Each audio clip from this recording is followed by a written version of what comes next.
qu'est-ce que la composition de fonctions ou encore la composée de deux fonctions? On va illustrer le principe avec des petits graphes ici. J'ai un ensemble de départ qui contient Alex, Mélanie, Sophie et Olivier.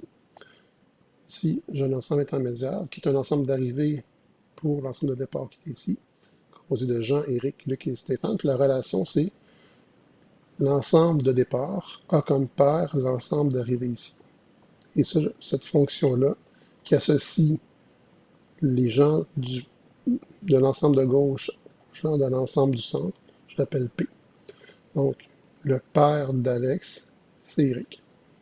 Le père de Mélanie, c'est Jean. Le père de Sophie, Stéphane. Le père d'Olivier, Eric. Maintenant ici, si je prends l'ensemble du centre et l'ensemble de droite, j'ai une autre relation. Et là, c'est la relation M, A comme mère.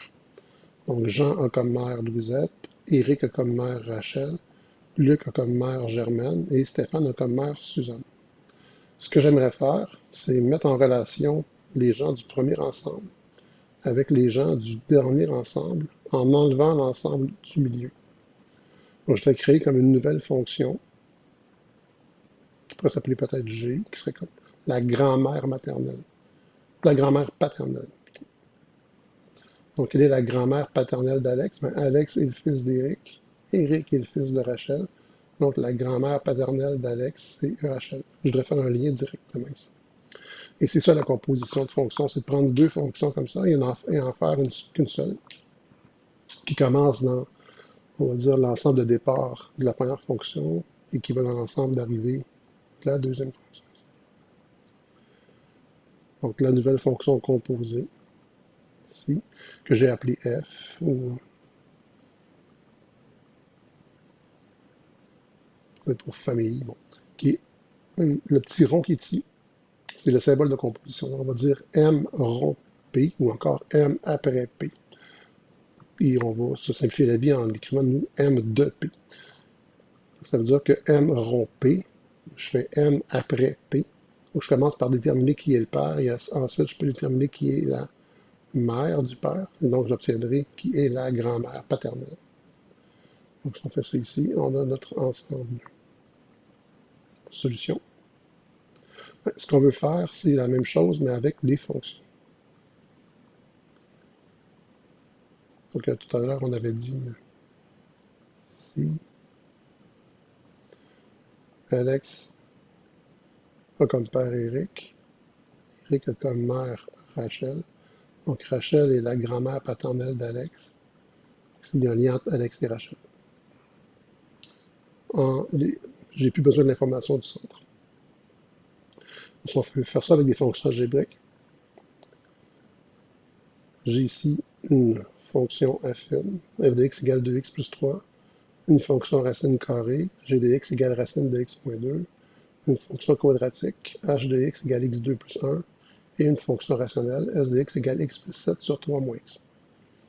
Donc ici, je vais faire f rond g de x. C'est pas fog, on n'est pas dans le brouillard.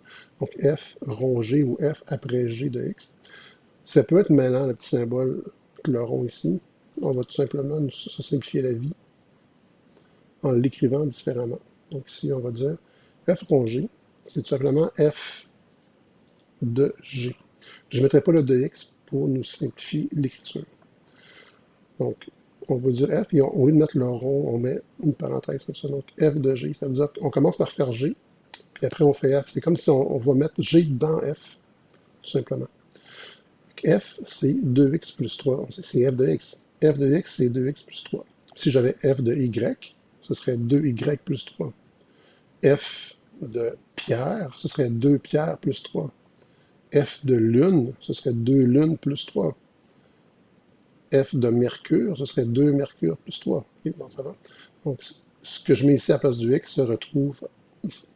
Donc, si je dis f de g, au lieu d'avoir 2x plus 3, je vais avoir 2g plus 3. Et tout ce qui me restera à faire, c'est remplacer les g par leur valeur en x ici. Donc, je venais remplacer g par sa valeur, qui est la racine de x moins 2. Au lieu d'avoir 2 fois g, je vais avoir 2 fois la racine de x moins 2 Puis, en dehors de ça, j'ai 1 plus 3. Ici, en dehors de ça, j'ai 1 plus 3. Ça ici, c'était mon G. Et ça fonctionne. Donc, c'est f rond G de x. La nouvelle fonction est 2 racines de x moins 2 plus 3. Donc, pour voir est-ce que ça fonctionne normalement, qu'est-ce qu'il aurait fallu faire? En supposant que je donne la valeur 6 à x, il aurait fallu que je commence par faire g. Donc, 6 moins 2, ça fait 4. Racine de 4, ça fait 2. Et que ce résultat-là, j'aille le mettre dans f. Je prends mon 2 qui était le résultat ici, puis j'ai le mettre dans lui. 2 fois 2, 4, plus 3, 7. Là, maintenant, j'ai une seule fonction qui fait tout le travail. Donc, si je remplace x par 6, 6 moins 2, 4, racine de 4, 2, 2 fois 2, 4, plus 3, 7. Je vais arriver au résultat, mais avec une seule fonction, plutôt que de jouer avec deux fonctions différentes. Si on fait un autre exemple, ici, g rond f, g après f, ou encore tout simplement g de f. Alors, on va dans la fonction g et on remplace les x par des f. On va dans la fonction g, on remplace le x par un f. Au lieu d'avoir racine de x moins 2, j'ai racine de f moins 2. Et ce qui me reste à faire après, c'est remplacer f par sa valeur ici. Je vais avoir la racine de f qui est 2x plus 3. Je vais le mettre entre parenthèses, même si ce n'est pas nécessaire, mais juste pour bien l'exhiber. Je remplace mon f par sa valeur, qui est 2x plus 3. Et après, ici, je fais un moins 2. Puis je vais simplifier maintenant mon résultat. Donc, ça va me donner la racine de 2x. Puis, plus 3 moins 2, ça va me faire plus 1. Donc, j'ai ma composée.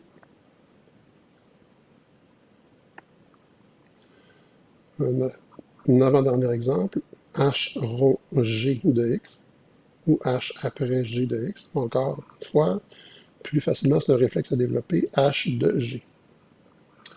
Donc, je vous laisse réfléchir 2-3 secondes. On prend l'expression de h, on remplace les x par des g. Donc, parce que là, j'ai pas h de x, j'ai h de g.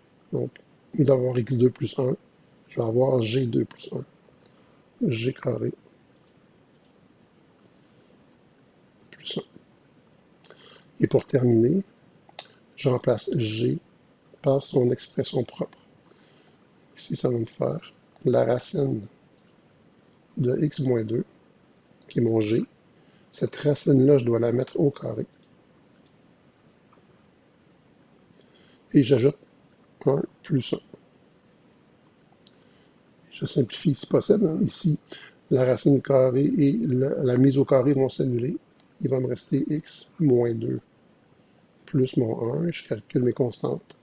Donc, x moins 1. Et voilà, c'est drôle, on peut obtenir une fonction qui est complètement différente des autres. H, c'est une quadratique. G, c'est une racine carrée. La composition ici me donne une droite. Finalement, un dernier exemple. S rond f de x, ce sera S de f. Nous allons dans l'équation de S. Au lieu d'avoir S de x, nous avons S de f. On remplace les x par des f. Au lieu d'avoir x plus 7 au numérateur, j'aurai f plus 7. Et au dénominateur, au lieu d'avoir 3 moins x, j'aurai 3 moins f. Par la suite, on remplace les f par leur valeur, les f qui sont des 2x plus 3. Là, je vais mettre des parenthèses, même s'ils sont inutiles, entre autres au numérateur. J'ai 2x plus 3 qui est mon f. Il faut bien le voir. Après, je lui ajoute un 7. Ici, j'ai 3 moins, et là, c'est là que la parenthèse est vraiment importante. Je mets mon f qui est 2x plus 3. Donc, j'ai remplacé mes f par leur valeur, et là, je simplifie. Au numérateur, j'aurai 2x. 3 plus 7, j'aurai plus 10. Et au dénominateur, j'aurai 3 moins 2x, moins 3. Donc, les 3 vont simplifier, et il va me rester ici moins 2x. On peut le laisser comme ça. On pourrait mettre le moins devant la barre de division.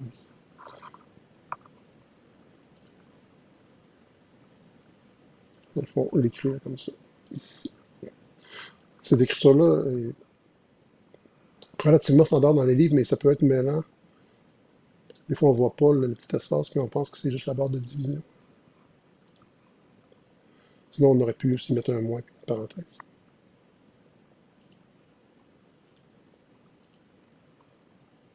Voilà, ce n'est pas plus compliqué que ça de faire de la composition de fonctions.